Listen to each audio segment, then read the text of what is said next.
बहुत समय पहले की बात है। नंद वंश का एक अत्याचारी सम्राट था जिसका नाम धनानंद था। वह बहुत ही निर्दयी और घमंडी था। उसकी दुष्टता के कारण लोग बहुत परेशान थे। उस समय एक महान आचार्य और राजनीति के ज्ञाता चाणक्य भी थे। वह अपने ज्ञान और नीति के लिए प्रसिद्ध थे। चाणक्य का जन्म पाटलिपुत्र अब पटना में हुआ था और वे बहुत ही विद्वान व्यक्ति थे।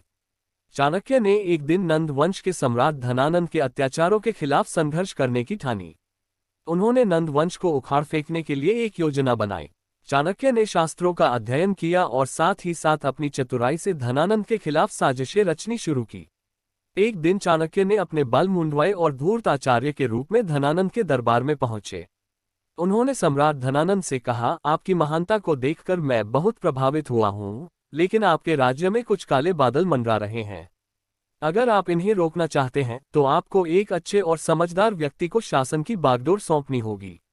धनानंद ने चाणक्य की बातों को गंभीरता से लिया और उसे विश्वास में लिया।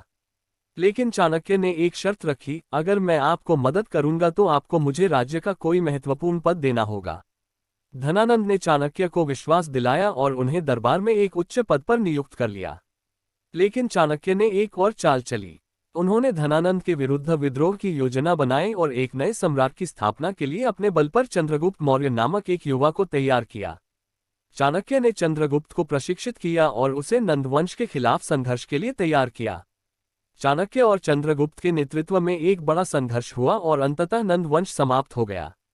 चंद्रगुप्त मौर्य सम्राट बने और चाणक्य उनकी सलाहकार बन गए। चाणक्य के नीति और चातुरी से ही मौर्य साम्राज्य का उत्थान हुआ और भारत में एक मजबूत साम्राज्य की नींव पड़ी। सीख। चाणक्य की कहानी से हमें ये सीखने को मिलता है कि बुद्धिमत्ता, चातुरी और साहस से किसी भी बड़ी चुनौती का सामना किया जा सकता है। उनके जीवन से ये भी सीखने को मिलता है कि किसी भी स्थिति में अपने उद्देश्य को पाने के लिए सही योजना और आत्मविश्वास जरूरी है। साथ ही चाणक्य ने ये भी साबित किया कि अकेले एक व्यक्ति के प्रयास से बड़े बदलाव लाए जा सकते हैं।